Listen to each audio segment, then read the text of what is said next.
Okay, so just a short little video for you guys, possibly, maybe not too short, but, what I want to talk about again are the divine energies. And maybe I don't intend for this to be a meditation video, but I guess maybe it would be good if you just could settle for this one and be still and maybe get into a comfortable position.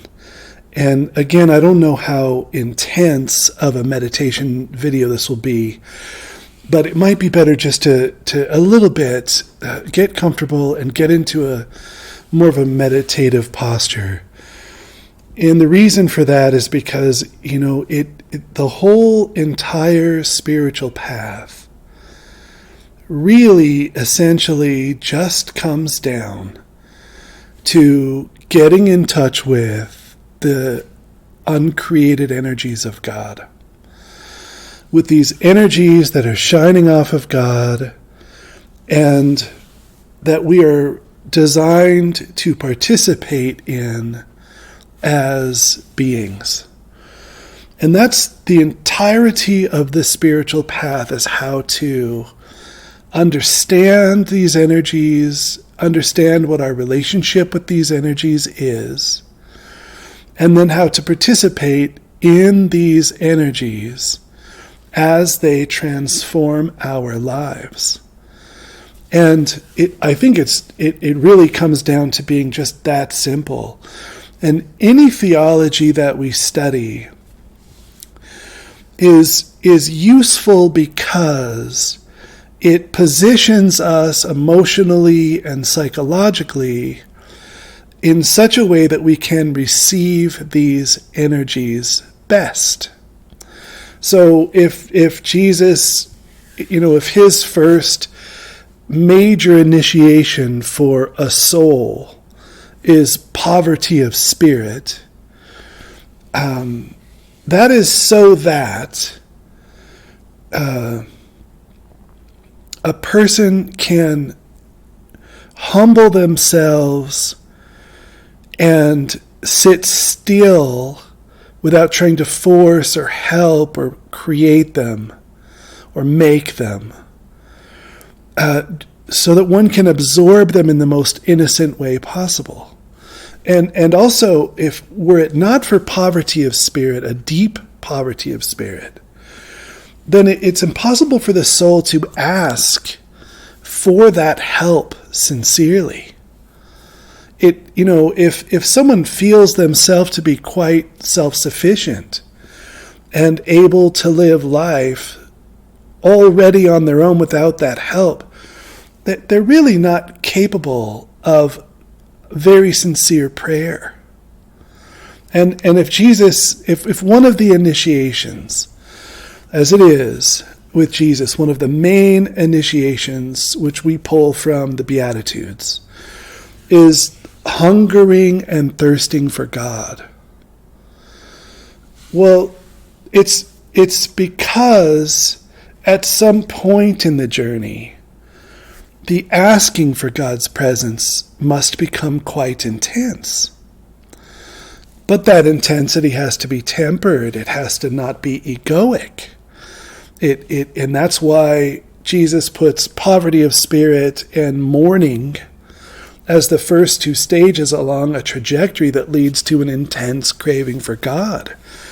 And the reason for that is because if those psychological and emotional wounds are not cleared up, then our hunger for God is based on and driven by egoic need. The need to look important or to be successful or whatever we might be driven by. So then our hunger for God can be polluted by unresolved egoic suffering. So this is why it's in the order that it's in the Beatitudes. But the point is that all of the Beatitudes, all of Jesus' teachings, and all of the initiations that the Trinity does in our soul, it's all geared towards a deeper participation in and penetration into the life and energy of God itself. That is all that it's about.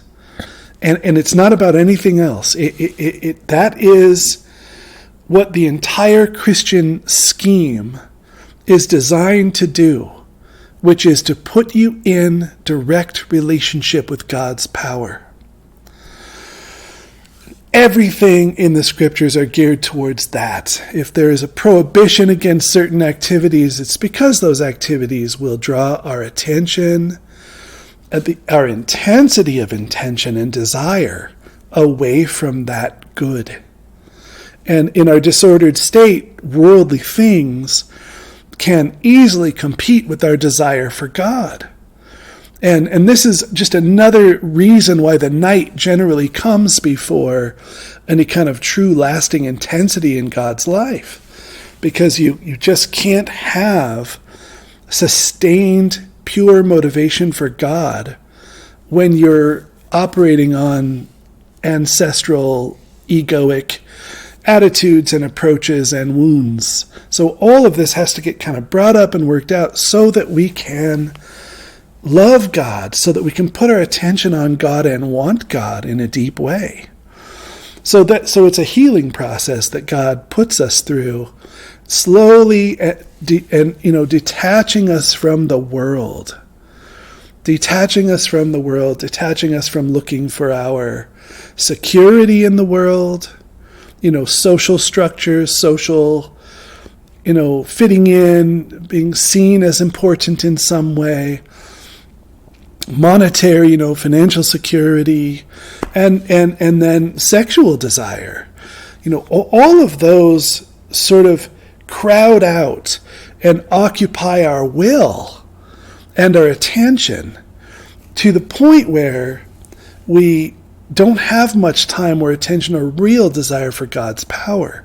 So God sends us through this process, which is the Christian process, to heal all of that and to begin cleaning that up and making us able to sustain attention on God in a way that doesn't just feel like deprivation, in a way that is satisfying and enjoyable and delightful to us.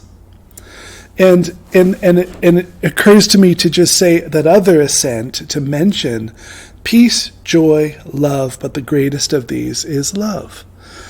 And as a soul begins to get clear of a lot of the suffering and the very overt and obvious character defects and sins and some of the deeper wounds that we're attached to, as God begins to free us from our attachment to our parents and parental approval and society and societal approval, as we begin to get free of those false motivations, those sinful motivations, then we begin to be free to align our will and mind to God in sustained ways and participate in where God is taking us, which is, countercultural, which will always put us at odds with our family system and will always put us at odds with our society,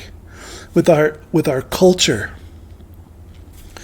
And this is especially true in modern countries that are industrialized and that are, that have a lot of first world countries, because we've sort of lost any cultural roots in a lot of ways in this country. And in that massive void of a culture that is organized towards spiritual growth and wisdom, that would be such a healthy culture, wouldn't it? If that was the primary motivation of humanity, wouldn't that be an incredible place to raise kids?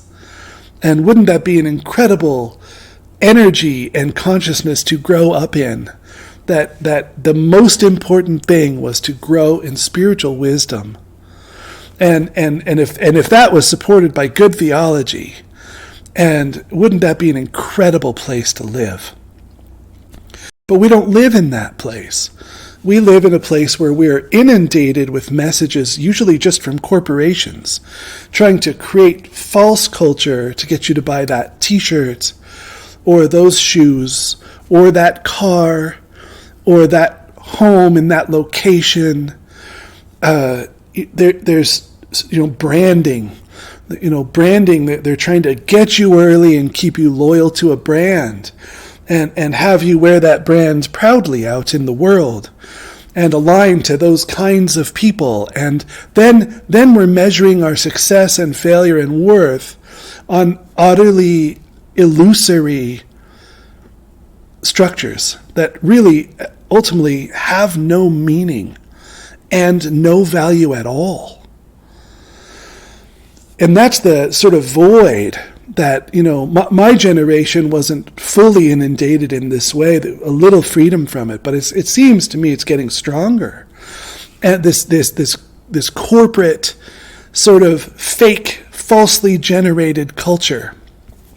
But it exists in more refined ways also. I know that in the music world, there can be a tremendous amount of ego and pride around certain types of music and a certain, musical structures. And so we have all these false structures that we are, first of all, indoctrinated with through media and music and movies and all of that. But then we also have more refined and really better in some ways, but still false structures that we are called to align to and find our value and worth in. And before you know that this is all sin, you're already hooked on it. Before you know that this is all sin, you find yourself already aligned to a lot of this. And seeking the approval of certain types of people, certain groups. And all of that is deeply sinful. It's really idolatry. It breaks the first sin, which is you shall have no gods before God. Right? Love God with all your heart. That's the first commandment. And these really essentially become our God. And that can be confusing. I know when I was first exposed to this kind of thinking, I thought, well, what do you mean our God? But it actually, it's true, but it comes from such a deep theological standpoint, which is that we are designed to worship. We are designed for profound relationship with God. That is built into the human system. We are designed for this relationship. And we have ways of receiving it. We have capacities for connecting consciously with God's infinity.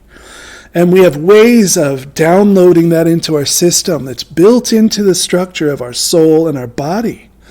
And then we have ways for expressing it through our creativity and actions. And we were designed for that purpose. And when that is frustrated or forgotten or warped or twisted or lost, we plug into other structures in the same ways.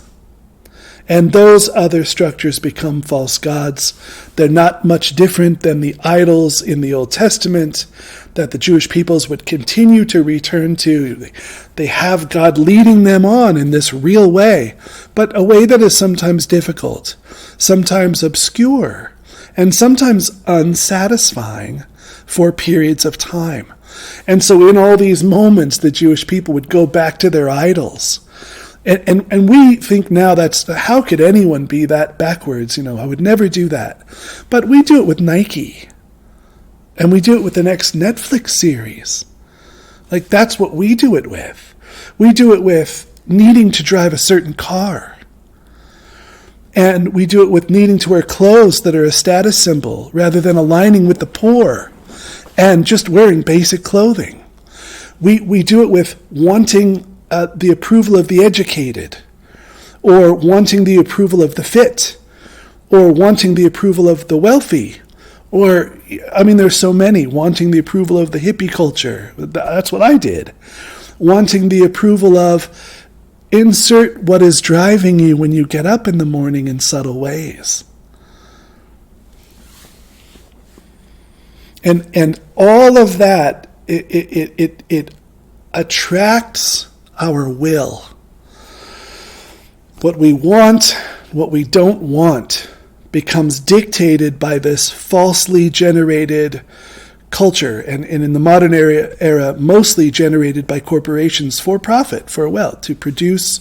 They want to produce a consumer who will buy and be loyal to a brand or a set of brands.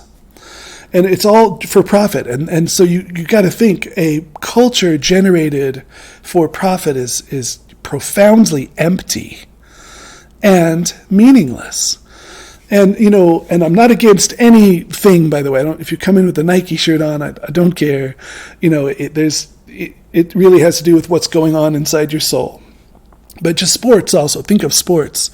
It's amazing how many people align to sports with an intense vigor, right? With a real intensity and vigor to their team, right? First of all, to their favorite sport or sports, and then to their team, and to people on that team.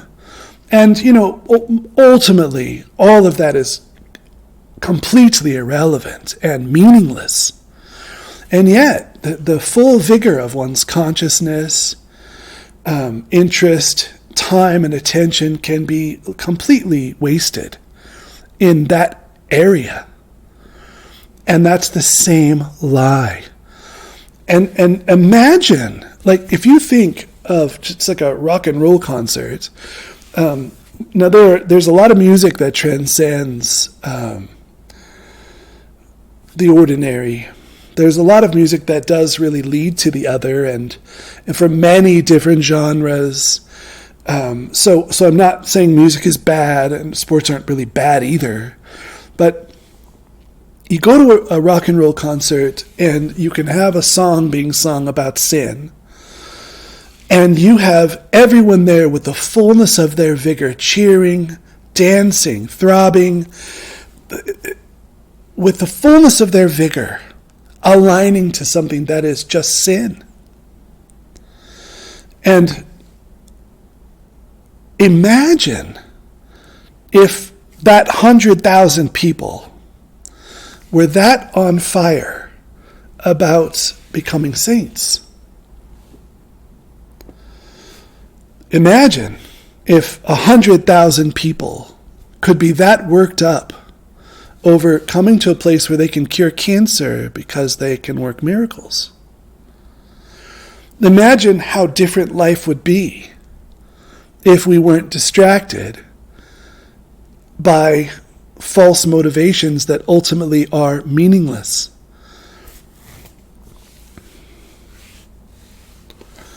So,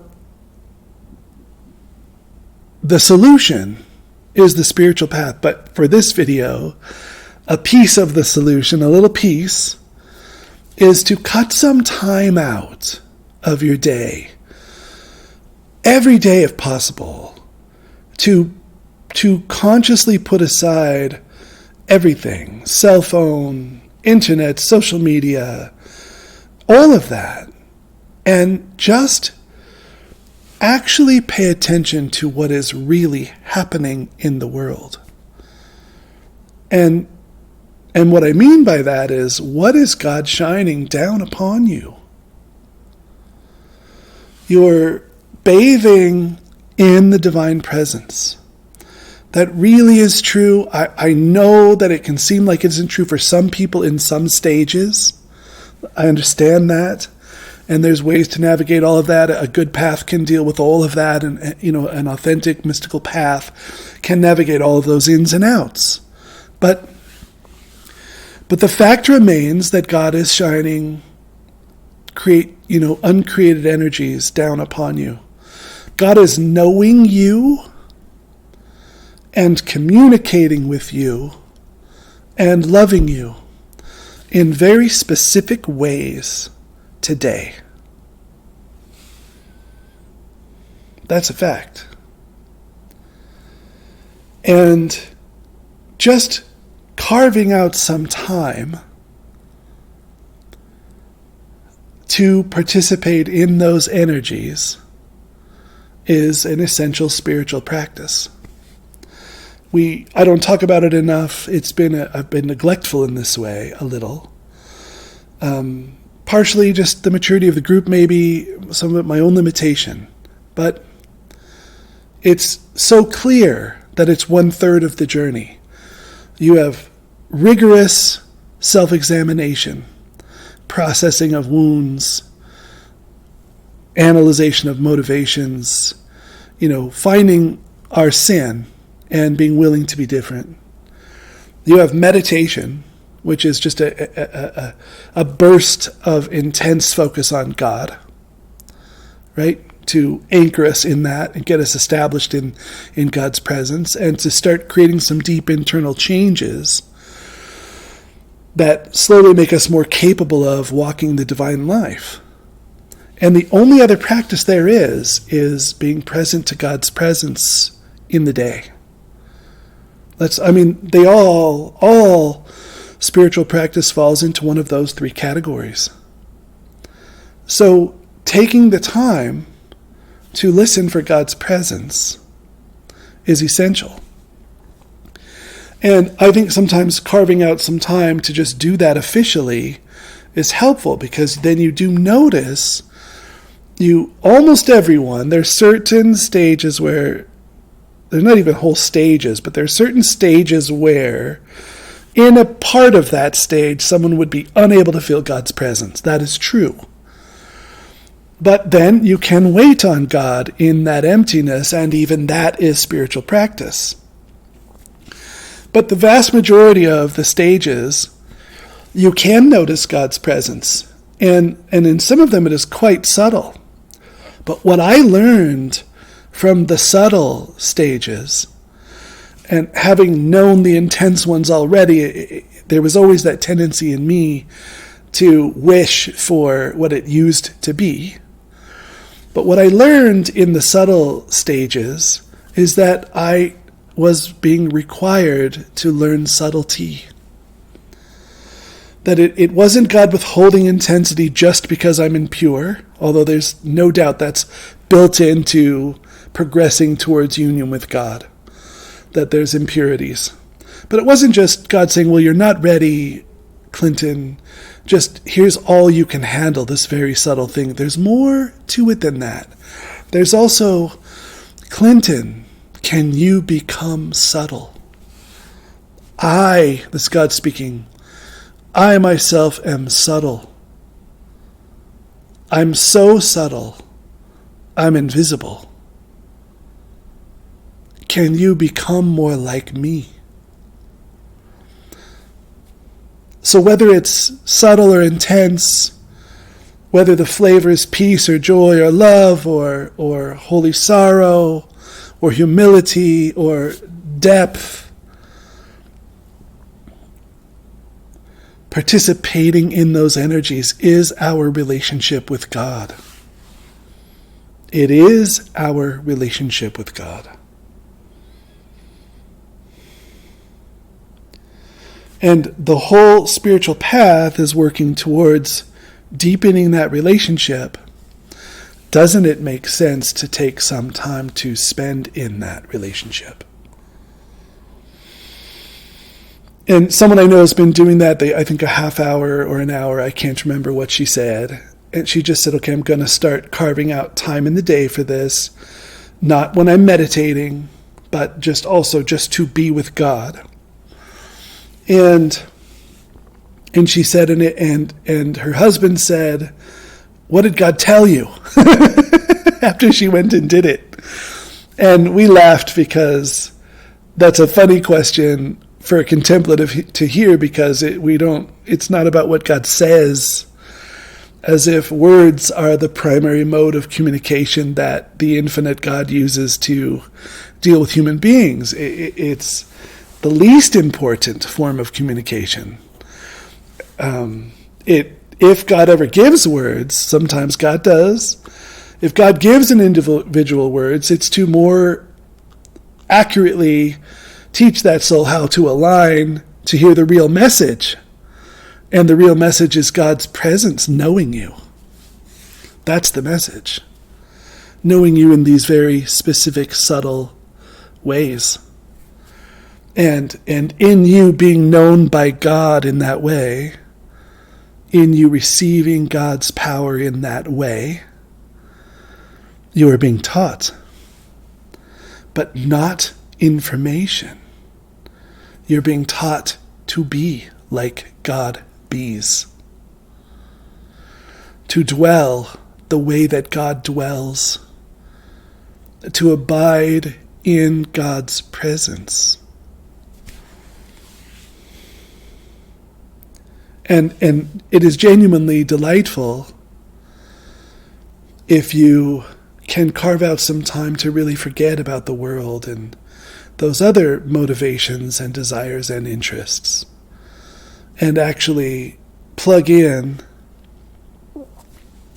to what's really happening. And it will make you countercultural, it will. It's pretty hard to look at the music industry and not see it riddled with profound sin. Every sin there is just seems to be almost entirely what is motivating most music, and that even involves classical music. The more refined musical arts, which could be quite beautiful, but which end up being a lot about status in position. And that's sin, that's evil again. And it's hard to look at the movie industry and not see just riddled with profound sin. And it's hard to look at just almost anywhere, really, and not see deep sin everywhere we look. And I think in this day and age, our job as Christians is to see that, but without being hysterical and jealous too, because I see a lot of jealousy from certain Christian preachers when they preach against the sin of the world. It seems to me riddled with judgment and jealousy even, and a lot of harshness. And we certainly don't want to be that way about the world. We want to love the world and hate the world. We want to understand it, but not be a part of it. And we want to be able to point out accurately the sin in the world, but without the kind of judgment that makes us a stumbling block to people coming to Christ. But nevertheless, the more that you look at what's motivating humanity, the more you see sin at the root of it. And then it's no wonder why everything we do is frustrated. It's no wonder that everything we do is temporary. It's no wonder that everything we create fails and ends. It's no wonder that no culture lasts very long. No country lasts very long before it deteriorates and falls apart, because we're always building on sand. We're always building on something unreal and illusory. And, in the 1980s, some of the early 90s, I think it was possible to still have sort of a naive view of our American culture and think it's the greatest culture in the world and we're going to last forever. We're beacons of freedom. But that has been eroded at, and the sinful underpinnings of the motivation of our leaders and of us, I think, has been very exposed. And it's clear that we have built this culture and this country on sand. And many young people have lost all sense of meaning and purpose, and they live in a world of meaninglessness and emptiness, where nothing really moves them in any way.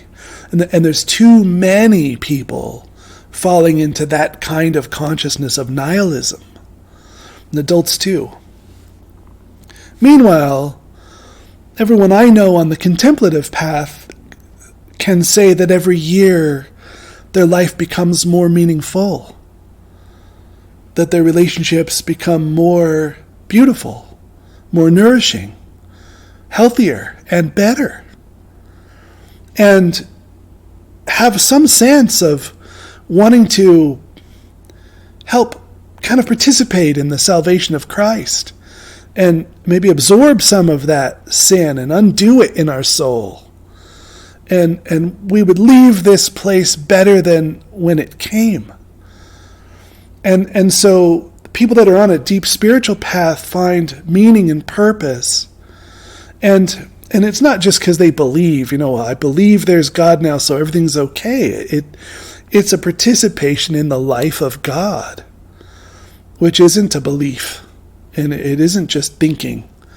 It's a lived experience. And that is the purpose of the spiritual path, to embed our lives in deep meaning. When you pet a dog, in that place, you're touching a soul. And I've always felt that the burden of and the inspiration of the fact that the way that I touch that dog, how present I am, affects its consciousness profoundly. And I've also always been aware of how, if I allow it, how beautifully that dog calls my attention to the things that matter. How quickly it could pull me out of the world into what is meaningful and purposeful.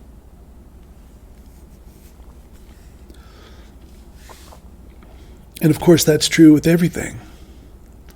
You name the thing, the activity, and it is richer, more fulfilling, embedded in meaning, embedded in the context of we are transforming ourselves and the world towards God. And that by grace, that we are participating in this power that is raising us up. And to have that happening in your life is to be immune to nihilism and immune to depression and immune to boredom, immune to those things. Because there's always this great, great thing happening, and you're participating in that happening. And how could one be bored when infinite God is touching them? How could one be unsatisfied in the sacred?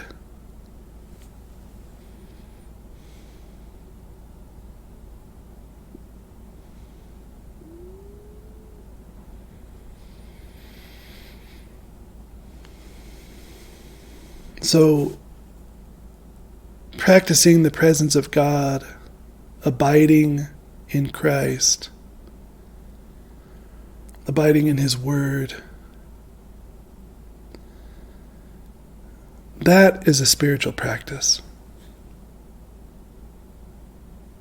That is an opportunity to actually go spend time with God and be with God.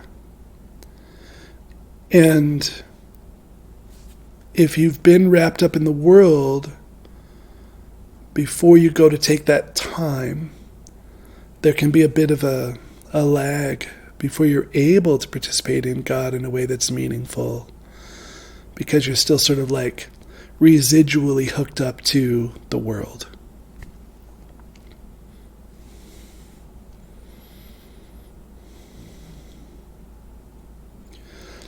One of the greatest ways to ease that transition from being caught up in the world to being able to let the world go and just abide in God's power in your backyard, is to pray for somebody. Service is powerful. Our own relationship with God is ultimately the most important, because I can't take anyone deeper than I have gone. But when you pray for another human being in service for them, you take the time to really do that, you are graced for them. You are given more, you have more, and you are more for them. And that is one of the ways you can transition from, if you had to be caught up in the world or couldn't help it, to deeper mind. Pray for others. Allow yourself to be a channel of God's power for others. That's a great way to shift. It's easier than if you just did it for yourself. Okay, I think that's it. Participate in the divine energies. Participate in the divine energies. You are surrounded by the divine energies.